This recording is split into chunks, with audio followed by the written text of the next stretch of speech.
lis d'abord 2 Corinthiens chapitre 5.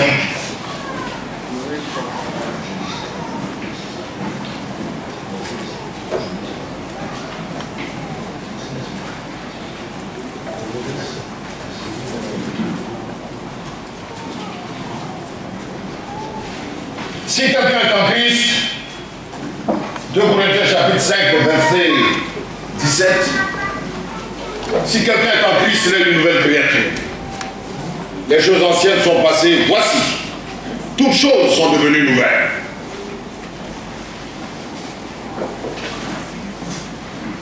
Je voudrais lire Jean,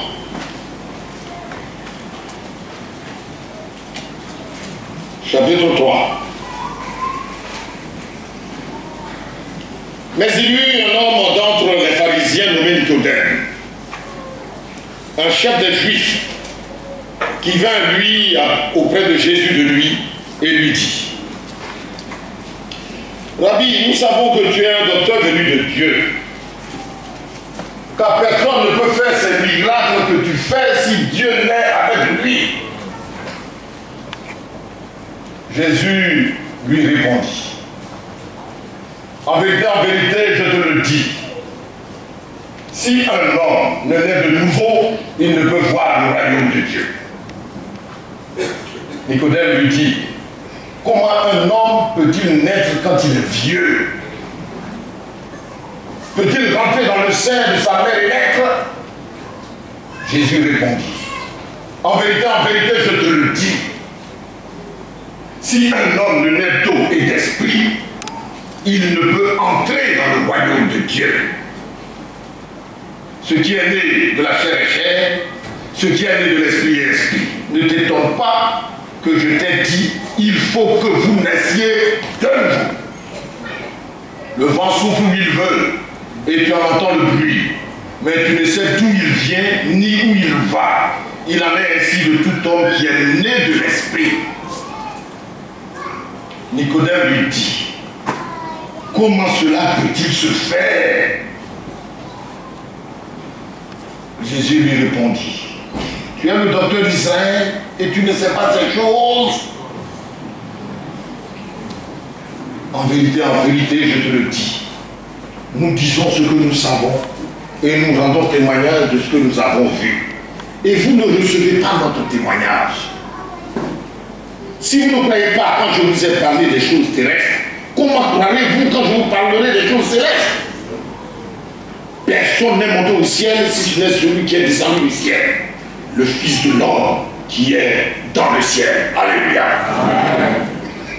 Bien chers frères, bien chères sœurs, ce matin, je voudrais qu'ensemble nous puissions parler de cette nouvelle naissance. Nous sommes des enfants de Dieu. Vous êtes des enfants de Dieu. C'est une chose importante. Parce que vous êtes nés de nouveau. Parce que vous avez accepté le Seigneur Jésus dans votre vie. Parce qu'un jour vous avez invité le Seigneur Jésus à venir dans vos cœurs. C'est vrai. Un jour. Je ne m'attendais pas à ça. Mais une nuit, après l'expérience que j'ai vécue avec le Seigneur Jésus, je me suis dit non, il y a quelque chose. Et j'ai commencé à chercher. Et un jour, un mardi, à l'évangélisation, à Djamé, j'ai ouvert mon cœur. Et j'ai demandé à Jésus de venir habiter en moi. Ça a été sublime. Je ne le regrette pas. Ça fait des années.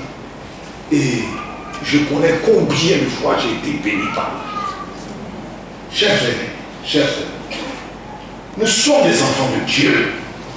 C'est Jean qui le dit. Nous sommes des enfants de Dieu et il insiste, et nous le sommes. Regardons simplement comment chacun d'entre nous prend soin de ses enfants. Frères et sœurs, nous aimons nos enfants. Nous chérissons nos enfants. Nous travaillons pour nos enfants. Nous nous jetons vraiment dans la boue pour nos enfants. C'est vrai pour nos parents aussi, mais surtout pour nos enfants. Parce qu'ils sont précieux à nos yeux, parce que nous les aimons. Et c'est Dieu qui ne va pas nous aider. C'est ce Dieu-là qui ne va pas nous chérir. C'est celui-là qui ne va pas prendre soin de nous. Nous sommes des enfants de Dieu. Nous sommes des enfants de Dieu. Nés, non pas de la chair, mais de l'esprit de Dieu. Alors cette naissance spirituelle nous donne évidemment d'exercer et de vivre d'une certaine façon. D'une autre façon. C'est pourquoi celui qui est en Christ est une nouvelle créature. Les choses anciennes sont passées. Voici, toutes choses sont devenues nouvelles. Alors, ainsi, que ce soit au travail, que ce soit à la maison, que ce soit à l'école, que ce soit dans nos projets, que ce soit dans nos objectifs, que ce soit dans notre vie de tous les jours, nous devons manifester cette vie de Dieu autour de nous, cette régénération, cette nouvelle naissance, cette vie nouvelle. Nous ne sommes pas des hommes du monde et nous ne marchons pas comme nous avons marché ne connaissant pas Dieu. Nous avons marché selon le désir de notre chair. Nous avons fait ce qui nous semblait bon. Oh, nous avons fait plutôt, souvent, ce que les hommes veulent pas faire. Mais ici, en tant qu'enfants de Dieu, nous cherchons à plaire à Dieu. Nous cherchons à honorer Dieu. Nous devons chercher à faire en sorte que le nom de Dieu soit béni. Tout ça, d'abord, au niveau de notre travail. Il est dit dans 2 Thessaloniciens 3, verset 10, que celui qui ne travaille, qu'il ne mange. Nous avons besoin de travailler.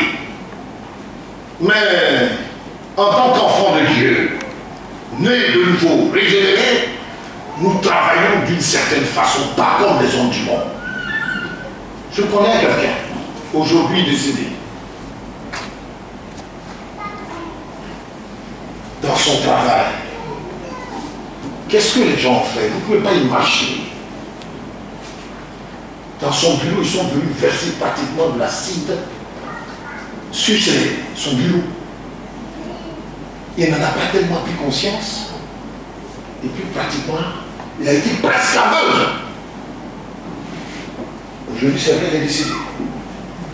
La méchanceté des hommes. Mais nous ne sommes pas, en tant que chrétiens, des hommes charnels. Nous savons que si Dieu bénit, il réserve pour ses enfants qu'il chérit aussi une source et une bénédiction. Chers frères, chers sœurs, dans ton travail, c'est peut-être l'autre qui a été promu. N'en fais pas un problème. Le temps de Dieu viendra pour toi. Parce qu'il est le Dieu fidèle qui prend soin de ses enfants. Parce que nous sommes nés et avons reçu l'Esprit de Dieu en nous. Et nous sommes identifiés aujourd'hui à Christ Jésus. C'est pourquoi il nous faut rester serein dans le travail. Il nous faut pouvoir respecter nos collaborateurs. Vivre vraiment loin de toute tricherie, tout vol, toute duplicité, tout renchérissement illicite, toute fausse facture. Ce sont des choses que nous connaissons, frères, sœurs. Comment vivre en tant qu'enfant de Dieu? Nous connaissons ça. Est-ce que nous le pratiquons? Chers frères, je voudrais rappeler cela à l'attention de tous ceux qui travaillent. Mettez du zèle dans notre travail. Il est dit, tout ce que nous faisons, faites-le comme pour le Seigneur. En travaillant, nous devons considérer que notre patron, c'est le Seigneur Jésus. Amen. Parce que lui, il nous voit. Il nous voit déjà dans nos desseins, dans ce qui nous motive. Il connaît tout cela. Les hommes d'à côté peuvent ne pas le savoir. À une certaine époque, je travaillais quelque part comme ça. Et puis, j'avais un collègue. La journée, lui, il travaillait pas. Aux heures de service, il n'était pas là. Hein. Il fait ce qu'il veut. Et puis, à 17h30, il entre. Et il vient travailler. Alors, quand le patron, évidemment, s'en va, lui, il est là toujours en train de travailler. C'est le meilleur travailleur, ça. Il n'utilise pas les heures de travail, mais il se donne des heures à lui. Pour donner l'illusion qu'il est très occupé et qu'il fait beaucoup de choses. Et quand vous savez partir avec de telles personnes, parfois, oh, faut pas faire comme eux. Dans le travail, soyons sérieux, soyons des chrétiens régénérés et confions-nous au Seigneur. Vous savez, je m'excuse, hein. Alors vas-y, docteur Assis est là. Un jour comme ça, je suis allé à son service avec elle le matin. Puis nous sommes arrivés. Elle ne m'a pas dit quoi que ce soit. Elle a arrivé. Elle s'est assise. Elle a commencé à prier. J'étais venu pour qu'elle m'aide dans certains trucs. Mais c'est comme si elle s'est assise. Elle s'est assise. Elle a commencé à prier. Et puis après ça, maintenant, quand elle a fini, elle a commencé à s'occuper de moi. Vous voyez, c'est ça le chrétien régénéré dans son travail. Confiez son travail au Seigneur. Que vous soyez étudiant, que vous travaillez pour votre propre compte, que vous travaillez pour des entreprises, notre devoir, c'est de confier tout au Seigneur. Il sait tout, il connaît tout. S'il y a quelques mauvaises idées de quelqu'un à gauche à droite, il aura s'en occuper. Mais encore faut-il que vous marchiez selon sa voie. Au foyer, l'homme régénéré a besoin aussi de marcher dans la fidélité, dans sa maison. Il a dit que le lit conjugal soit exempt de toute souillure. Aujourd'hui, quand nous regardons le monde, oh, qu'est-ce que nous ne voyons pas? Des hommes, des couples qui parfois s'entendent même pour, avec d'autres couples encore, vivre des anges. Vous voyez, c'est vraiment le monde est à l'envers. Aujourd'hui, on nous dit, un homme peut épouser un homme, une femme peut épouser une femme. Nous sommes des chrétiens. Et la Bible appelle cela une abomination. C'est pas autre chose. Je ne veux pas être homophobe. Mais je veux être chrétien. Et je suis chrétien avant tout. Et en tant que chrétien, c'est une abomination. Je m'excuse, pardon. Quand vous êtes des hommes de droit, mais moi aussi, c'est ça qui est tout le temps qui dit ça. Vraiment, vous voyez, alors ces choses-là, attachons-nous à l'évangile. Et nous ne les laissons pas distraire par ce qui peut venir de gauche comme de droite. Marchons selon l'évangile pour chercher à modifier Dieu. Ce que Dieu nous demande dans notre foyer, à nous les hommes, c'est d'aimer nos épouses. Aimons nos épouses. Pour voir le besoin de la maison. Faisons de telle sorte que notre foyer soit une sphère de joie. Celui qui est régénéré, né de nouveau, c'est pas celui qui va battre sa femme. C'est pas ça. C'est vrai, avant que je ne sois converti, j'avais quelques velléités. Depuis que le Seigneur est entré dans mon cœur, j'ai pris mon tailleur, je dirais que c'est quand j'ai été converti que j'ai aimé ma femme. C'est la vérité. C'est quand j'ai été converti que j'ai aimé ma femme. Sinon, avant, j'aimais des femmes. Oui, mais quand on devient enfant de Dieu, vous savez, j'ai été converti, ça faisait pas un mois, et puis j'allais avec un cousin du côté droit. On est arrivé dans un village, le village de sa femme. La nuit, ils nous ont hébergés. Et voici le moment de venir se coucher. J'entre dans ma chambre, là, voici une femme qui est sur mon lit. J'ai fait immédiatement demi-tour. Et puis je suis revenu. J'ai appelé mon cousin, il a dit, parents, viens. Ça là, c'est fini, je ne fais plus ça, pardon. Et je lui ai donné quelque chose, j'ai dit, bon, fais le quelqu'un qui est régénéré, il ne vit plus dans la débauche. Quelqu'un qui est régénéré, il ne vit plus dans la culture. Et vous savez, je dis toujours aux gens, ça se passe dans la tête. Ça se passe dans la tête. Mais ça se passe aussi dans la bouche, pour les garçons que nous sommes. C'est-à-dire qu'il ne faut jamais dire à une femme que vous ne connaissez pas, madame, vous êtes bien habillée, hein. Madame, il ne faut jamais dire ça. C'est pas bon. Non, il ne faut jamais dire ça. Quand vous avez prononcé une telle parole, c'est fini, vous avez fait le lien. La dame va venir vers vous, d'une façon ou d'une autre. Il ne faut pas faire ça. Elle a beau être jolie, elle a beau être bien habillée. Dis à ta femme que tu es bien habillée. Dis à ta femme que tu es jolie. Mais il ne faut pas dire ça à une autre femme. Sinon tu as acheté par là. C'est la vérité.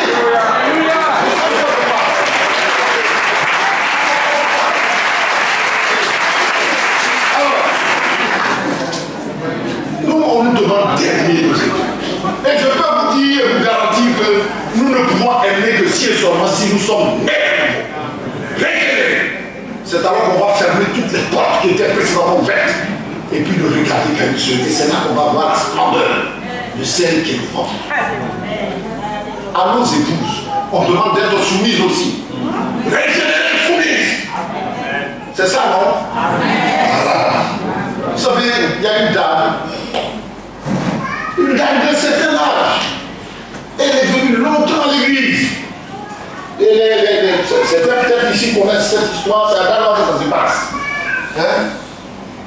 Donc, elle vient à l'église, elle est d'une certaine responsabilité, son mari aussi. Son mari était musulman. Il faut s'attacher à Mahomet. Mais cette dame, petit à petit, vivait sa foi. Elle ne s'occupait pratiquement pas de tout ce qui était négatif dans ce monsieur. Elle cherchait dans son comportement à glorifier Dieu. Et puis un dimanche, un jour, je crois un jour de fête, voici le monsieur qui vient à l'église. Vous savez ce qu'elles ont fait? Les femmes bien aussi là, vous savez ce qu'elles ont fait? Elles ont enlevé leur pain là, elles ont toutes mis le pain à terre là. Donc le monsieur pour marcher, un païen, hein? Il a marché sur les pains là pour venir à l'église. Mais pourquoi est-il venu à l'église? À cause du comportement de son épouse. Aujourd'hui, ce monsieur est converti, nouveau, régénéré, enfant de Dieu, par le comportement de son épouse. Voyez-vous,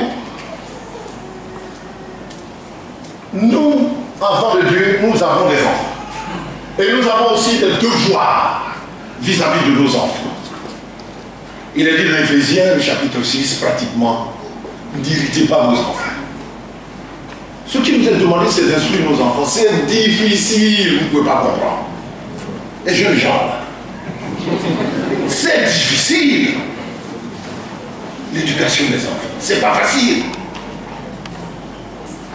Vous pouvez faire tout ce qu'il faut. Au bout du compte, vous allez voir des situations qui vont vous paraître vraiment impensables. Dieu n'était-il pas là? Dieu n'était-il pas avec vous? Il est toujours avec nous. Il commande que nous puissions tenir ferme, recommencer, continuer. C'est pourquoi je dis surtout à tous ceux qui ont encore des enfants à bas âge, faites tous vos efforts. Et cela à la limite même sans concession. Aucune. Éduquez vos enfants dans la voie de Dieu. Obligez-les au début même. Obligez à marcher selon le Seigneur. Et puis, par l'étude de la parole de Dieu, petit à petit, les cœurs vont s'ouvrir. Aujourd'hui, avec l'école, avec le net, avec ce qu'on peut avoir, vraiment, c'est difficile. Mais avec Dieu, la réussite est là. Alléluia. Voilà. Il nous faut nous aussi faire notre travail pour que le succès soit avec nous. Mais ce qui est demandé à nos enfants dans nos foyers, c'est aussi de respecter leurs parents. Respecter leurs parents, honorer leurs parents, sous ce même de bénédiction. Voyez-vous?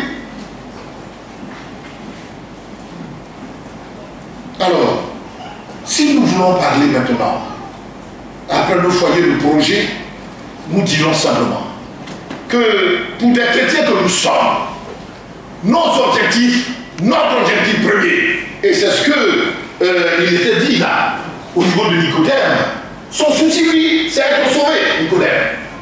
C'est ça son souci. Ce que tu fais là, je vois que vraiment, tu viens de Dieu. Il n'a même pas avancé que Jésus dit, voici ton problème. Il faut que tu naisses de nouveau, Nicodème. Il faut naître de nouveau. Arrête d'être religieux.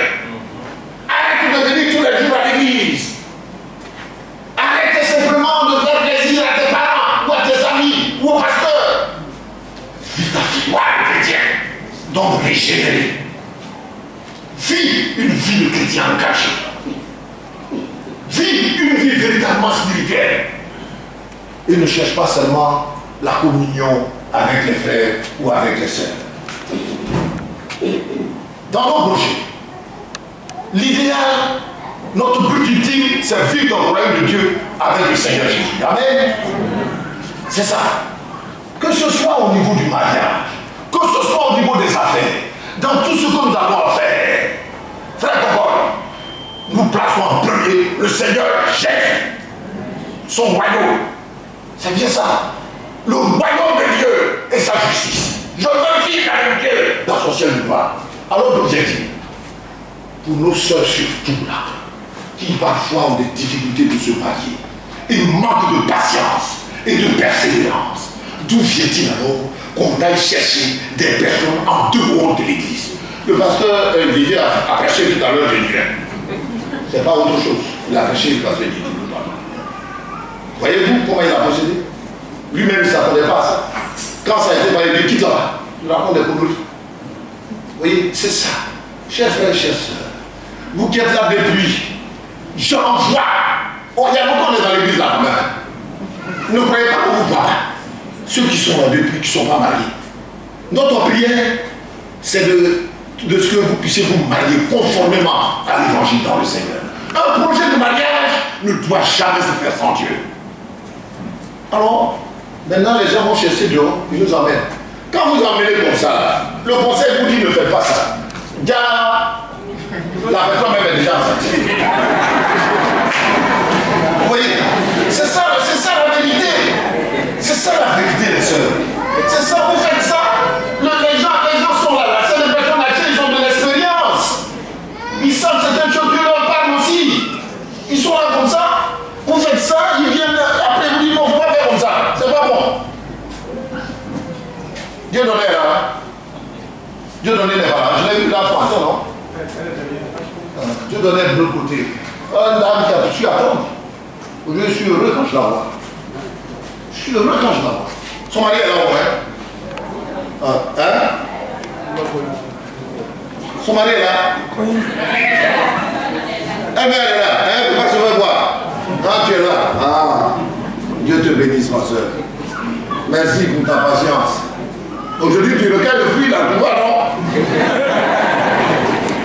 Alléluia!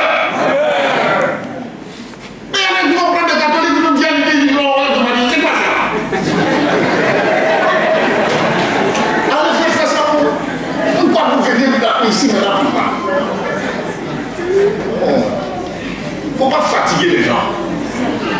Les pasteurs, là, ils ont trop de problèmes. Alors, de tels projets-là, il ne faut pas les concevoir avec l'Église. Dans le domaine des affaires, c'est vrai, c'est bon de faire des affaires avec nos frères en Christ. Mais par contre, si nos frères en Christ nous déçoivent bien, mais justement, c'est ça le fondement là. Quand tu n'es pas né de nouveau là, quand on s'allie avec toi parce que tu es chrétien et que tu t'en vas déshonorer l'engagement que tu as pris avec Christ, vous voyez ce que ça fait? Alors vous mettez la personne vraiment dans une incertitude notoire. Et plus jamais mon frère ne peut dire, frère, Dieu on va faire affaire. C'est ça. Alors vous allez dire, il est méchant. Je suis allé faire lui, il n'a pas voulu travailler avec moi, il a préféré travailler avec moi. Mais attention, comme dans toute bonne entreprise, avant de recruter, on passe comme un entretien. Le gars il parle avec vous, vous croyez que c'est parce que vous êtes en Christ, il parle avec vous, mais il essaie de voir un peu aussi votre niveau de foi, votre niveau de paix. Pourquoi le pasteur a dit tout à l'heure, l'autre était plutôt matérialiste? Pourquoi il a dit ça? Ben il a vu, il a parlé avec elle. Ça se voit. Que nos projets soient fondés sur Christ. Et soient faits de telle sorte que nous cherchons à honorer, à glorifier Dieu. Alors, quand on est dans le monde, qu'on ne connaît pas Dieu, qu'on n'est pas né de nouveau, parfois on cherche des secours. Où trouvons-nous notre secours? En Jésus. Ça, je veux croire. C'est pas dans le marabout. Il ne faut pas faire comme ce chrétien de pasteur Guillaume. Et il avait parlé de ça ici. Ce forestier. Vous voyez, il allait à l'église, il était même diacre. Il était son diacre. Il allait à l'église. Et puis un jour, on l'appelle, on dit, mais ton chrétien est mort. Il est mort, il est en forêt là-bas. Il s'en va. Et puis, il voit son chrétien. Au rein là.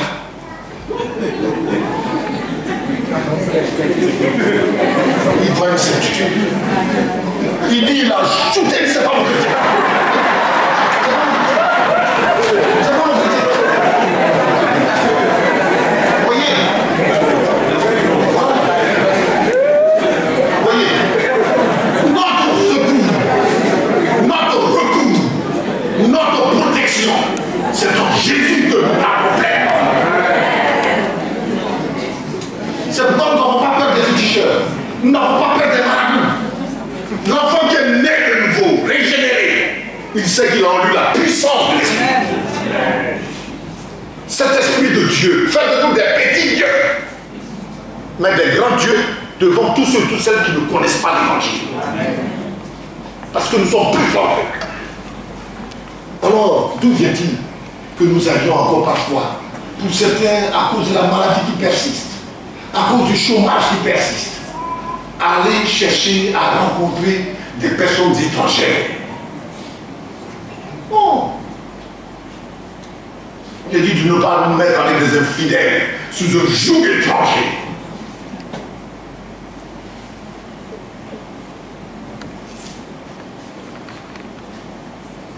Nos objectifs ne sont pas de chercher à nous plaire ou de chercher une vision spirituelle personnelle. Vous voyez, même au niveau de certains pasteurs de plus en plus, aujourd'hui, la possibilité que nous avons d'avoir Internet nous donne des informations aussi. Oui, sur certains hommes de Dieu. Mais c'est ceux-là aussi que les gens voient plus, et c'est ceux-là sur qui on tire plus. Puisque c'est ceux-là qui sont nos conducteurs spirituels.